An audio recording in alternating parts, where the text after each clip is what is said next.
እሺ አሁን ብዙ ሰው ኖርማል አድርገው የሚያ ነገር አለ። አሁን በዚህ ሰዓት ላይ ያው ሀሜት የሚባል ነገር እስቲ ስለዛ ነገር አንዳንድ ነገሮች ይባል ፕሊዝ።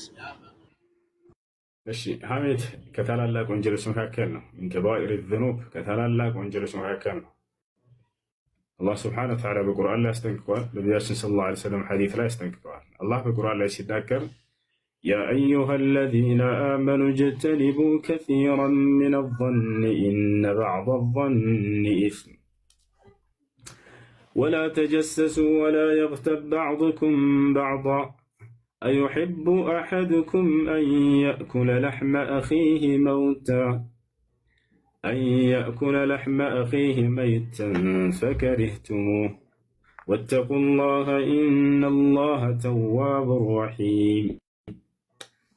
الله سبحانه وتعالى ولا يغتب بعضكم بعضا عنداتو ليلايون أي ماله ما مات كل كلمة يمامات ناس كيامنة الناس كفينة الله سبحانه وتعالى بمن قلسوا ልክ አንድ ሰው የሞተ የወንድሙን አስክሬን ወይንም ስጋ የመብላት ያክል አጸያፊ ነው ብሎ ገለጸ።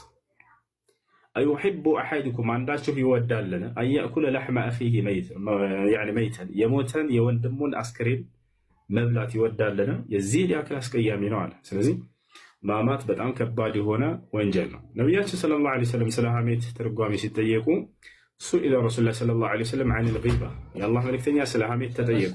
ፈቃል ዚክሩከ አኻከ ቢማ የክረህ አሉ። ሐሜት ብሎ ማለት ወንድምህን በሚጠላው ነገር በሌለበት ማውሳት ነው አሉ። በሚጠላው በሚያስከፋው ነገር በሌለበት ማውሳት። እሺ በመልካም ማውሳት እሱ ሐሜት አይባልም። ለምሳሌ ወንድምህ በሌለበት ቦታ ያ ሰው እኮ ወንድሜ በጣም ደህና ልጅ ነው፣ መልካም ሰው ነው ምናምን ብትል ይሄ ሐሜት አይባልም። ነገር ግን በክፉ እርሱን በሚያስቀየውና በሚያስከፋው ነገር ማንሳት ነው። ከዚህ ሙስሊሞች ሊጠነቀቁ ይገባል። አይ ትዳር ከያዝኩኝ ወደ 7 ዓመት አካባቢ ቆይቻለሁኝ። አሁን ላይ ግን የትዳራችን ሁኔታ ትንሽ ጥሩ ሁኔታ ላይ አይደለም። ወደ ፍቺ እየሄድን ነው፣ መግባባቶች መሀላችን ስላልነበሩ ማለት ነው። እና ምንድነው ኒካ በምናስርበት ሰዓት ለእሷ ይገባት የነበረ የመህር ክፍያ ነበረ። ያንን የመህር ክፍያ በሰዓቱ በገንዘብ ነው ልከፍላት ስጠይቃት ላይክ አሁን ላይ ወስጄ ምንም የማደርግበት ነገር ስለሌለኝ ትቼልሃለሁ፣ መተው ስለምችል ትቼልሃለሁ አለችኝ። እና አክቹዋሊ በሰዓቱ እጄ ላይ ገንዘቦች ነበሩ። እነዛን ገንዘቦችም ላይክ ሙሉ እሷ ላይ ነው ኢንቨስት ያደረኩት ማለት ነው። ላይክ ሄደን ዛሬ ላይ ከ7 ዓመት በኋላ ልጆችም አለን፣ 2 ልጆች። የፍቺው ነገር እየተቃረበ ሲመጣ ከዚህ በፊት እንትን ያልከፈልከኝን የመህር ገንዘብ አሁን ላይ እንድትሰጠኝ ይፈልጋለሁ የሚል ጥያቄ አቀረበችልኝ። እና እኔ ላይክ ሃይማኖታዊ ግዴታው ካለብኝ የመክፈሉን አቅም አለኝ፣ ልሰጣት እችላለሁኝ። ነገር ግን ደግሞ በሃይማኖታዊ አስተምሮ ወይም ደግሞ በእስልምና አንዴ ከተወችልኝ በኋላ ድጋሚ ተመልሳ ያንን ነገር ክሌም ማድረግ ትችላለች ወይ? እኔ ሳልሰጣት ብቀር የሚያስጠይቀኝ ነገር አለ ወይ የሚለውን ነገር ለመጠየቅ ፈልጌ ነው። እሺ የመህር ገንዘብ የሴት ልጅ ሐቅ ነው። ባል ሊሰጣት ግዴታ እንዳለበት አላህ በቁርአን ላይ ተናግሮላታል። ቃለ ሱብሓነሁ ወተዓላ ወአቱ ኒሳአ ሶዱቃቲሂነ ኒሕላ በሱረቱ ኒሳ የመጀመሪያው ገጽ ላይ አላህ ሱብሓነሁ ወተዓላ ሲናገር ሴቶችን የመህር ስጦታቸውን ከውስጣችሁ ደስ ብሏችሁ ስጧቸው ብሎ ተናግሮላቸዋል። ግን ያን ነገር ልስጥሽ ባላት ጊዜ ያንን ባቀረበላት ጊዜ አይ በቃ ውፍ ብዬልሃለሁ ይቅር ብዬልሃለሁ ካለች በኋላ እንደገና ዳግም መልሳ አምጣ ማለት ደግሞ ይሄ አይቻልም። ያንን የመስጠትን ግዴታ የለበትም። ነቢያችን ሰለላሁ ዐለይሂ ወሰለም ለዚህ ሲናገሩ ምን አሉ? አልዓኢዱ ፊ ሂበቲሂ ከለዚ የእኩሉ ቀይዐተሁ ከማ ቃለ ነቢ ሰለላሁ ዐለይሂ ወሰለም የሰጠውን ስጦታ እንደገና መልሶ አምጡ ብሎ የሚጠይቅ ሰው ልክ የተፋውን ሻታ መልሶ እንደገና የመብላትና የማዋጥ ያክል አጸያፊ ነው ብሎ ተናግረዋል። ስለዚህ የሰጣችሁትን ነገር አውፍ ያላችሁትን ነገር ዳግም አምጡ ማለት በጣም አስቀያሚ ነገር እንደሆነ ነብዩ ሰለላሁ ዐለይሂ ወሰለም ተናግረዋል። ያን የመመለስም ግዴታ የለበትም። ገብታችኋል አይደል? ያ ነው። ስለዚህ ግን ይቺ ልጅ አሁን ላይ ተቸግራ ከሆነ አስፈልጓት ከሆነ ደስ የሚል ህይወት አሳልፋቸዋልና ያንን አንተ በማስታወስ ይህን ነገር ብትሰጣት ከአላህ ዘንድ አጅር ታገኝበታለህ። ነቢያችን ሰለላሁ ዐለይሂ ወሰለም በመልካም ያሳለፏቸው ሰዎች ካሉ ውለታቸውን ክፈሏቸው፣ ስጧቸው ብለው በተናገሩት መሰረት እንደ ግዴታ አይደለም። አሁን የምነግርህ ከአንተ በሆነ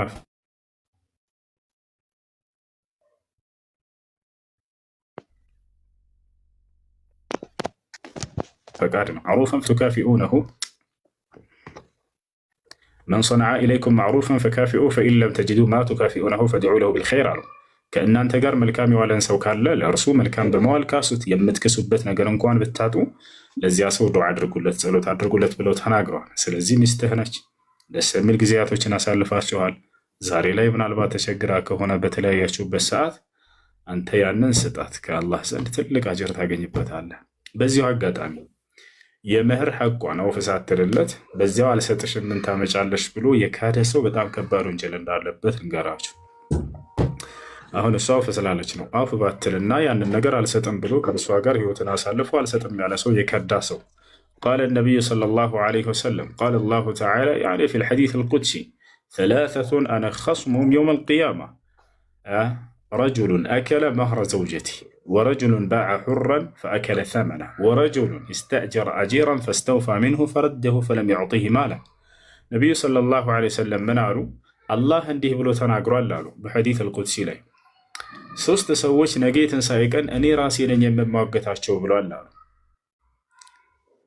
እኔ ራሴ ነኝ ሌላ አማኞች በብዙ ሲያመሰግኑ በብዙ ቪዲዮ ሲሰሩ አግኝቼዋለሁ እና አንደኛውና የመጀመሪያው ጥያቄ እሱ ነው። እውነት እንዴት እንደታደለ ወይም ከየት እንዳመጣው አላቅም። እኔ ፎር ደ ፈርስት ታይም ከብዙ ጊዜ በፊት ነው ያየሁት እና ኤቭሪ ታይም እንደዚህ ሆኖ መቀጠልና የሆነ ጊዜ ቱጋ ለማለት የሆነ ጊዜ አለመናደድ መቻል የሆነ ጊዜ ላይ የሌለ ባህሪን አለማሳየት። እንደ ሰው እኮ ነን እኮ ተነስተን እኮ የሆነ ጓገጭ እንላለን የሆነ ወይም የሌለብንም ባህሪ እናሳያለን። ስፔሻሊ ደግሞ ላይቭ ነውና ነገሩ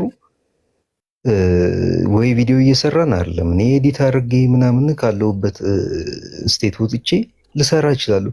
ከየት ነው ያመጣኸው ያንን ነገር? ቀላል ነገር አይደለም። ሰው ትዕግስት ካለው ሰው መቻል ካለው ሁሉን ነገር ማድረግ ይችላል። እና ይሄን ነገር ከየት አምጥተህ እኔ እንጃ። ለብዙ ሰዎች ግዴታ እምነታችን ስለሆነ አይደለም፣ ግን እንዴት እንደቻልከውና እንዴት ይሄን ሶብር እንዳመጣው እኔ አላቅም።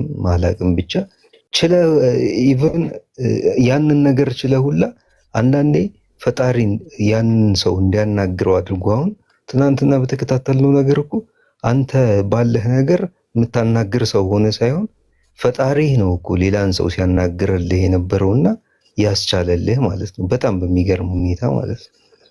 ፈጣሪህ ሌላን ሰው እንዲናገር አድርጎ አስቻለው ያን ሶብር።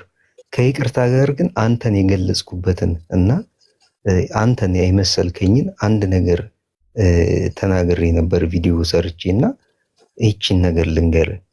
ዓላማው ሃይማኖትን ማስተማርና አንድ አምላኩ አላህ አንተ ሙሐመድ ወይ ሰዎችን ከጨለማ ወደ ብርሃን ልታመጣ ተልከሃል የሚለውን ቃል ተከትሎ የመልእክተኛውን የነብዩ መሐመድ ሰለላሁ ዐለይሂ ወሰለምን ፈለግ መንገድ ተከትሎ ሰዎች እውነተኛ ወደሚለው ሃይማኖቱ መጥተው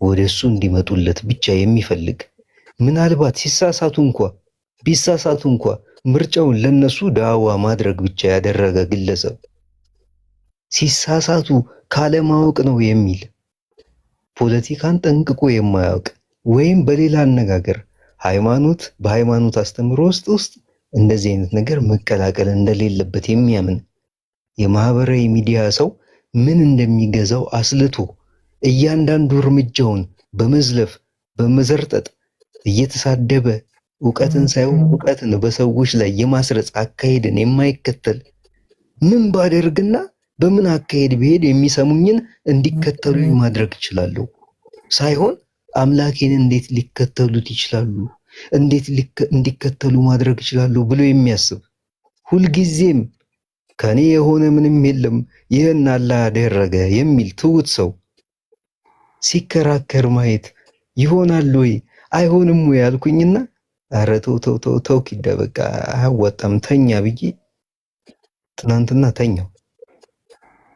አስቤው ማለት ነው ያንተን ሐሳብ ምናምን እና እንዴት ነው ይሄን ሶብር የሰጠ ወይም እኛ ሁላችንንም እንዲሰጠን እንዴት ነው ማድረግ የምንችለው? የለንም። የኛው ትዕግስት ቢኖር መኖር በቻልን ነበር እና እጅግ የሚገርም አቅም ነው ያለ የማስተማሩ የምናምን። ከዛ ውጪ ይችኛዋ ትዕግስት ሶፍር የምትባለዋ እስኪ እንደው እንዴት ትምጣ ወይም ወደኛ ትስረጽ ንገረን። መርሐባ። በመጀመሪያ ሹክራን አመሰግናለሁ። ለዚህ ሁሉ መሰረቱ ቁርአንና የነቢዩ ሰለላሁ ዐለይሂ ወሰለም እንዲሁም የቀደሙትን ነቢያቶች ታሪክ በደንብ አድርጋችሁ ማንበብና ማወቅ ነው። እነርሱ በጣም ታግሰዋል። እነርሱ በጣም ከባባድ መስዋዕቶችን ተቀብለዋል። ከባባድ መስዋዕቶችን አሳልፈዋል። የእነርሱን ታሪክ ብታውቁ እኔ ምንም ማለት አይደለሁም። አላህ በቁርአን ላይ ነቢዩ ሙሐመድ ሰለላሁ ዐለይሂ ወሰለም በተለይ ሱራ ሁድን እንዴት እንደመጣና በውስጡ ያለውን ብታስተውሉ በጣም ታጋሽ ያደርጋቸዋል። ሱራ ሁድ የሁድ ምዕራፍ ይላል። ሁድ ከነቢያቶች መካከል አንድ ነቢይ ነው። ከኑህ ዐለይሂ ሰላም በኋላ የተላከ ነቢይ ነው። በእርሱ ስም የተሰየመ ምዕራፍ ነው። በዚህ ምዕራፍ ላይ የሁሉም ነቢያት ታሪክ ህዝቦቻቸው ጋር ያሳለፉት ከባባድ ነገራቶች ተገልጿል። የህዝቦቻቸው ምላሽ ምን እንደነበር። ታዲያ ይህን ሱራ አንብባቸው እንደጨረሳቸው መጨረሻ ገጽ ላይ አንዲት አንቀጽ አለች። ያቺ አንቀጽ ነች እኔ በጣም እንድታገስ ያደረገኝ። በቃ በዚህ መንገድ ላይ በተለይ ማለት ነው። ምን ትላለች መሰላችሁ አንቀጿ? ሙሉ ታሪኩን ከገለጸ በኋላ ወኩለን ነቁሱ ዐለይከ ሚን አንባኢ ሩሱል ማ ኑሰቢቱ ቢሂ ፉአደክ ወጃአከ ፊ ሃዚሂ ልሐቅ ወመውዒዘቱን ወዚክራ ሊልሙእሚኒን ይላል። ያ ሰላም ያ ሰላም። መሐመድ ሆይ አላቸው። ይሄ ምዕራፍ የወረደበት ምዕራፍ ምክንያት ነቢዩ ሰለላሁ ዐለይሂ ወሰለም በመካ ላይ ባስተማሩበት አስተምሮ በጣም ከባባድ ግፍና መከራን ካሳለፉ በኋላ አላህ ሱብሓነሁ ወተዓላ ለምን መታገስ እንዳለባቸው የገሰጸባቸው ቃል ነው። ያ ሁሉ ነቢያቴን ሁሉ አሳልፈዋል። መጨረሻ ላይ ምን አለ? ወኩለን ነቁሱ ዐላ ሩሱል ሙሐመድ ሆይ ይህን ሁሉ የነቢያትን ታሪክ ለአንተ የምተርክልህ ማ ኑሰቢቱ ቢሂ ፉአደክ ከህዝቦችህ በደረሰብህ ግፍና መከራ ዝም ብሎ ስታስያግርሽ ነው። አንቺ ጉንፋን የሚያለሽ አንቺ ምን አልሽው? አንቺ ምን አልሽው? ጉንፋንሽን እንዳትጠብቂብኝ ሲለኝ እኔ አብሬ ሀልተኛ የት ያገኘሃል ወሬኛ አልኩት። እኔ በጽሁፍ በጽሁፍ ነው እንዴ? አዎ ጭራሽ አሸማኛው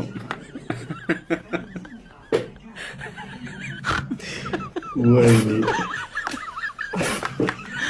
መሰዳደቡ ጥሩ አይደለም። መሰዳደቡ እስላም ጥሩ አይደለም። ሰዎች ተሰድቧቸው እንኳን አትስደቧቸው። ነብዩ ሰለላሁ ዐለይሂ ወሰለም ወላ ተሱበነ አሐደን አሉ። አንድንም ሰው ቢሆን እንኳን አትስደብ አሉ። አንድንም ሰው እንኳን ቢሆን አትስደብ። ቢሰድቧቸውም እንኳን እነሱ አጸፋዊ ምላሽ ሙስሊም አይመለስም። ኹዚል ዐፍው ይቅር ባይነትን ያዝ ይላል አላህ። ወእሙር ቢልዑርፍ ወአዕሪድ ዐኒል ጃሂሊን ይላል። በመልካም እዘዝ ከመሃይማኖች ራቅ እያለ ይናገራል። ገብታችኋል? ሰዎች ወሰን ቢያልፉባቸውም እናንተ በእነርሱ ላይ ወሰን አላፊዎች አትሁኑ እና ያ ነው እንዳጠቃላይ አጅነቢ ባዕድ ከሆነ ሰው ጋር በዚህ ደረጃ እንትን መባባሉ አስፈላጊ አይደለም ለአንቺም እና ጥሩ አይደለም ነው። አይ እሺ ግን እንደ ወንጀለኛ ግን ያኔ እንትን እላለሁኝ። ያኔ አሁን እኔ ዚና ሰራሁ ማለት ነው። ዚና ሰራሁ ከዚና ጋር ምንም የሚያገናኘው ነገር የለም ማለት አይደለም። አይ ባሌ ዚና ሰርተሻል፣ ከእሱ ጋር ግንኙነት አለሽ ብዙ ነገር ስላለኝ ነው፣ መረጃውን ስለፈለኩት ነው። ላ ምንም ይሄ ዚና የሚያስብል ነገር አይደለም። ወሬ ስላራሽ ይሄ ዚና አይደለም።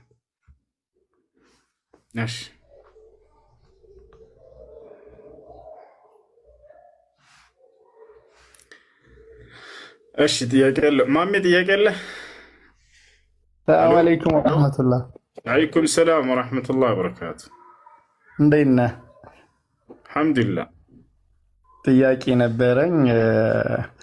አንድ ቀን ወሎ ሰፈር አብረን ጁማ ሰግደናል። ሰው ስላየሁ ደስ ብሎኛል። ጥያቄ ምንድነው? ሙስሊም ከሆነች ልጅ ጋር ፋሚሊዎቿ ካፊር ናቸው እና እሷ ቆይታለች ከሰለመች ጀስት ውጭ ሀገር ነች እና እንዴት ኒካ ማድረግ ይቻላል? ሙስሊም ከሆነች ከእሷ ጋር ኒካ ማሰር ትችላለች፣ ችግር የለም እኮ። አሁን እዚህ ሀገር ስለሌለች ጀስት እንዴት ነው ሸሪያ ፍርድ ቤት ነው አይደለም ውክልና አድርገው ከቤተሰቦቿ ሙስሊም ከሌለ ሸሪያ ፍርድ ቤት ነው ኒካ የሚያስርላት። ለነሱ አንድ የደውላ ውክልና ትሰጣቸዋለች፣ ወይ ለምታውቀው ሙስሊም ውክልና ትሰጠውና ያ ሰው ሸሪያ ፍርድ ቤት ሂዶ በሸሪያ ፍርድ ቤቱ ያናግርላታል። ከዛ ኒካ ያስራሉ። አይ እሺ ጀዛከላህ። ሰላም አለይኩም ሙሱ። ወአለይኩም ሰላም ወራህመቱላህ። አንድ ጥያቄ ነበረኝ። እሺ ሱሪ ማስረዘም ትልቅ ወንጀል ነው አይደል? ከቁርጭምጭሚት በታች ማለት ነው። እሺ ማ አስፈሉል ከዕበይን ፈፊናር ብለዋል ነቢያችን ሰለላሁ ዐለይሂ ወሰለም። ከቁርጭምጭሚት በታች ያለ የእሳት ነው ብለው ተናግረዋል። ከዚህ ሐዲስ ከቁርጭምጭሚት በታች መርዘም እንደሌለበት የተናገሩበት ነው።